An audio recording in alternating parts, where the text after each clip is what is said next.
Historiquement, on a construit des corps des sujets en fait qui sont toujours légitimes à se défendre. Et pour les constituer dans cette légitimité à se défendre, il a fallu on a exclu un certain nombre d'autres sujets dans des formes abjectes de cibles de cette défense. Et donc il fallait vraiment considérer que eux étaient au contraire une menace. Et donc ça avait un double intérêt. C'est à la fois l'idée qu'ils ne sont pas légitimes à se défendre et donc toujours considérés comme violents, agressifs ou constituant une insécurité. Et en même temps, par conséquent, n'étaient pas dignes d'être défendus puisque c'était eux qui constituaient une menace. Et donc, on a un dispositif de corps qui, comme ça, rentrent dans des paranoïas en fait permanentes. Où c'est l'exemple que je prends à la fin du livre de Trayvon Martin, où un adolescent noir de 17 ans avec un sweat à capuche noire qui sort d'une épicerie avec une bouteille de soda dans la poche va être abattu avec 2 balles dans le dos par un vigilante parce qu'il est considéré comme menaçant. Tout simplement parce qu'il traverse un quartier blanc. Ce vigilante va être acquitté par la justice, par la cour de Floride, et sous l'argument que cette personne a ressenti une peur raisonnable et qui justifie en fait le fait qu'il ait abattu cet adolescent. Donc en fait, Trayvon Martin était une proie, mais une proie qui est construite comme une menace et qui est donc abattable. Dans cette articulation entre en fait les vigilantes comme des sujets qui sont toujours légitimés et à qui on donne des permis de tuer, en fait ce qui m'a intéressée c'est de voir quelle était l'expérience vécue en fait que pouvait vivre cette vie en tant que proie. Et dans le cas par exemple des minorités raciales aux États-Unis, en fait c'est à la fois cette espèce de double conscience d'être considéré comme une menace permanente, construit comme un agresseur potentiel, toujours déjà coupable, et en même temps de pouvoir être tuable dans la rue par n'importe quel bon citoyen. Et cette transposition, en fait, ce dispositif, ce qui m'a intéressée, c'est de le transposer sur la question du genre et des violences sexuelles et du sexisme, pour en analyser vraiment en fait, qu'est-ce que ça induit qu'est-ce que ça fait en fait d'être une proie et comment vit un corps en tant que proie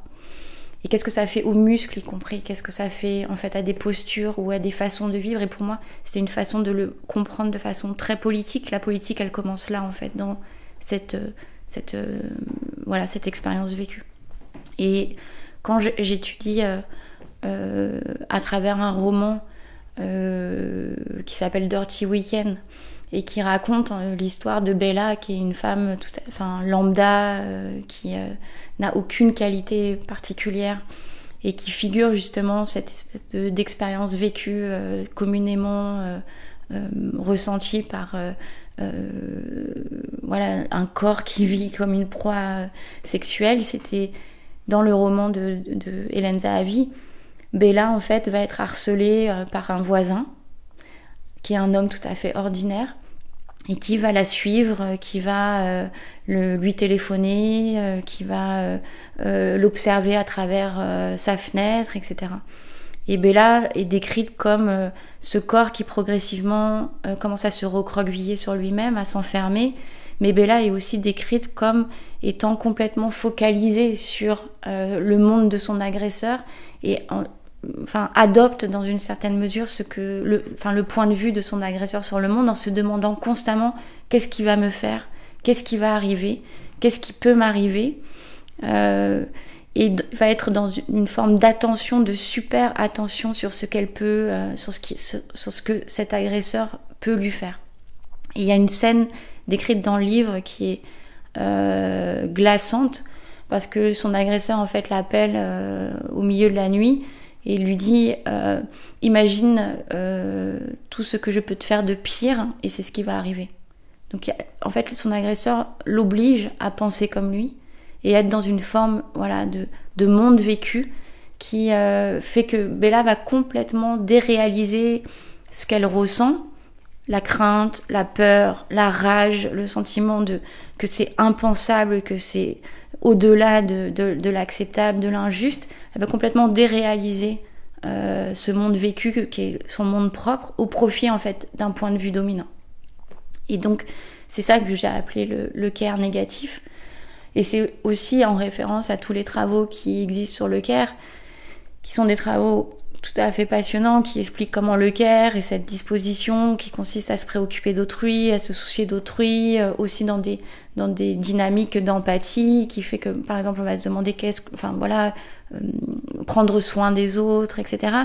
Et qui est très travaillé par les études féministes. Moi, ce que j'essaye de montrer, c'est qu'en fait, cette disposition, dans une certaine mesure, toute féminine, mais au fond, toute minoritaire, de subalternes, qui sont toujours à se demander ce que l'autre pense, ce que l'autre veut, comment je peux anticiper ses désirs, comment je peux, dans une certaine mesure, aller dans son sens. C'est aussi quelque chose qui est lié à une situation structurelle de violence où, précisément parce que je suis potentiellement violentable, je suis tout le temps en train d'adopter le point de vue de ce que quelqu'un peut me faire ou de ce qui va m'arriver. Et dans cette analyse, la première chose, c'est que c'est tout ce travail d'une forme d'autodéfense qui n'a pas le label de l'autodéfense, qui n'en a pas la positivité, mais qui relève quand même de l'autodéfense, et qui est tous ces petits gestes, cette petite myriade d'attention permanente que je mets en place dans une sphère privée, dans une sphère interrelationnelle, dans une sphère professionnelle ou sociale et politique, où précisément parce que mon point de vue ne vaut pas quelque chose, ne compte pas, je vais à chaque fois nier en fait ce que je considère comme étant ce qui m'appartient en propre. Donc c'est l'exemple que je prends de dire à quelqu'un, je rentre chez moi le soir, je suis suivie. Le premier réflexe, c'est pas d'écouter en fait, que non, c'est oppressant d'être suivi, que non, c'est oppressant d'être interpellé, que c'est quelque chose qui produit en fait des sensations corporelles qui me mettent dans un malaise permanent. Mais au contraire, je vais essayer de considérer, mais non, mais c'est moi qui suis paranoïaque, en fait, mais non, cette personne ne me suit pas, mais non, mais voilà, ou alors c'est toujours à moi que ça arrive, j'ai pas de chance, ou même au travail, mon supérieur hiérarchique ou un collègue me parle comme ça, mais c'est moi qui ai mal interprété, c'était pas exactement ce qu'il voulait dire, il m'envoie un texto un peu tendancieux, non, mais c'est bon, je sais pas, je dois avoir l'esprit mal placé. Donc, tous ces petits gestes, en fait, de déni permanent sont à la fois ce qui reproduit un rapport de pouvoir et qui en même temps constitue des formes d'autodéfense pour essayer de restaurer la normalité d'un monde que je veux absolument maintenir comme un monde dans lequel je peux vivre en fait, mais qui est en train de se décomposer à mesure que je m'enferre en fait dans ce care négatif. Et donc ce qui est intéressant dans le roman de Hélène Zahavi, c'est qu'à un moment cette Bella qui est en train de, encore une fois, d'être tout entière ensevelie en fait dans cette violence, un jour, un soir, elle décide que on ne sait pas pourquoi. Elle prend un marteau, elle sort de chez elle, elle va chez son agresseur, elle lui fracasse le crâne avec le marteau. Et elle va le laisser mourir dans son sang. Et à partir de là, en fait, on ne sait pas ce qui se passe chez Bella, mais elle a juste décidé que y a quelque chose de l'ordre de la violence qui, avant même le fait de fracasser un crâne d'un violeur, et avant cet épisode-là, la violence a restauré en elle son monde vécu.